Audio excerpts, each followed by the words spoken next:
নমস্কার বন্ধুরা, গীতাস ওয়ার্ল্ডে আপনাদের প্রত্যেককে ওয়েলকাম জানিয়ে আজকের ভিডিও শুরু করছি। আজকে আমি পালং শাক দিয়ে এমন একটা মজার রেসিপি বানিয়ে দেখাবো যেটা খেতে খুবই ভালো লাগবে। এইভাবে একবার যদি বানান, আশা করি আপনারা আবার বানাতে চাইবেন। সেই রেসিপি আপনাদের সাথে শেয়ার করব। এখানে কিছু পালং শাক আমি ভালোভাবে ধুয়ে নিয়েছি, ডান্ডিগুলো বাদ দিয়ে দিয়েছি, আর কিছু চিংড়ি মাছ নিয়েছি। পালং শাকটা ঠিক এইভাবে ছোট ছোট করে কেটে নিয়েছি। এখন পালং শাকের মধ্যে আমি নুন মাখিয়ে নেব, এতে করে পালং শাকটা সফট হয়ে যাবে। একটু ভালোভাবে নুনটাকে মাখিয়ে নিতে হবে। এখন আমি পাশে রেখে দিলাম। এদিকে দুটো মাঝারি সাইজের আলু ছোট ছোট করে কেটে নিয়েছি। আলু ভাজি যে তার থেকে একটু সরু করে কেটে নিয়েছি। আপনারা চাইলে গ্রেটারও গ্রেট করে নিতে পারেন। সে আলুর মধ্যে নুন মাখিয়ে নিলাম। তারপরে ভালোভাবে মাখিয়ে নেওয়ার পরে জলটাকে বের করে দিচ্ছি। এবার একটা পাত্রের মধ্যে আলু এবং শাকটা নিয়ে নিলাম। দেখুন কতটা জল বেরিয়েছে। এখন কিছু চিংড়ি মাছ ছোট ছোট করে কেটে রেখেছি, সেটাই দিয়ে দিলাম। তারপরে দিয়ে দিলাম নুন, হলুদ, জিরের গুঁড়ো, কাশ্মীরি লঙ্কার গুঁড়ো, গরম মশলা আর দুটো কাঁচা লঙ্কা কেটে রেখেছি, সেটা দিয়ে দিয়েছি। তারপরে পেঁয়াজ কুচো দিলাম। এখন আমি বেসন দিয়ে দিচ্ছি 3 চামচ। তারপরে সব কিছু একত্রে ভালোভাবে মিশিয়ে নেব। ভালোভাবে একটু মিশিয়ে নিতে হবে। এখানে যদি বেসন লাগে পরে অ্যাড করব। দেখুন মাখানো হয়ে গেছে। এখন আমি বলের মতন করে ছোট ছোট গোল গোল করে শেপ দিয়ে নিচ্ছি। ঠিক এইভাবে প্রত্যেকটা গড়ে নেব।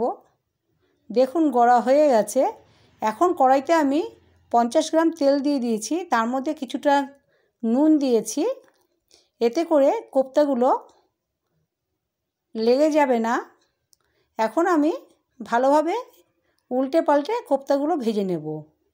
এইভাবে একবার হলো পালং শাকের কোপ্তাগুলো বানাবেন, দেখবেন খেতে খুবই ভালো লাগবে। প্রত্যেকটাই একইভাবে আমি ভেজে নিলাম। এখন আমি একটা মিক্সি নিয়েছি, তার মধ্যে একটা বড় সাইজের টমেটো দিয়ে দিলাম, আদা দিয়েছি আর পাকা লঙ্কা 5খানার মতন দিয়েছি, সেটাই পেস্ট করে নেব।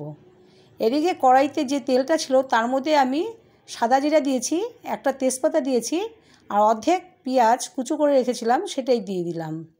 এবার একটু ভালোভাবে ভেজে নেব, খুব কড়া করে ভাজবো না। ভাজা হয়ে গেছে।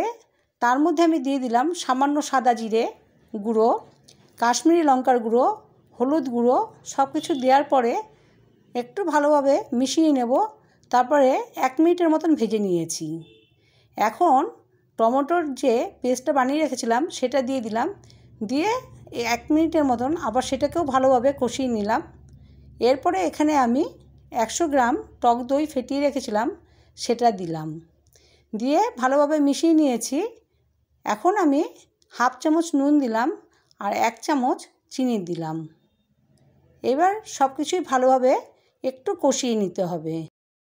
কষিয়ে নেওয়ার পরে এখানে যে কোপ্তাগুলো বানিয়ে রেখেছিলাম সেটাই দিয়ে দিলাম। এই কোপ্তা দেওয়ার পরে মশলাটা আবার কিছুক্ষণ ভালোভাবে কষিয়ে নেব। এতে করে কোপ্তাগুলো সফট হবে আর মশলাটা ভালোভাবে মিশে যাবে। একটু সময় নিয়ে ভালোভাবে কোপ্তার সাথে মশলাটা কষিয়ে নেব। বন্ধুরা, এই রেসিপিটা একবার হলেও বানিয়ে খাবেন, আশা করি আপনাদের স্বাদ জিভে লেগে থাকবে। এখন আমি এখানে 1.5 গ্লাস জল দিয়ে দিয়েছি। দেওয়ার পরে ঢাকা দিয়ে রাখবো। আমি 4 মিনিট পরে ফিরে এলাম। দেখুন পুরো গ্রেভিটা শুকিয়ে এসেছে, মানে হয়ে গেছে। এখন এখানে একটু নাড়াচাড়া দেওয়ার পরে আমি এখন গরম মশলা অ্যাড করব। গরম মশলাটা দিয়ে দিচ্ছি। দেওয়ার পরে ভালোভাবে মিশিয়ে নিলাম। এখন গ্যাসের সুইচ আমি অফ করে দিয়েছি। রান্না আমার কমপ্লিট। এখন আমি পরিবেশন করে নেব। এইভাবে একবার হলেও বানাবেন। আর যদি ভিডিওটি ভালো লাগে তাহলে বন্ধুরা প্লিজ লাইক দিতে কিন্তু ভুলবেন না।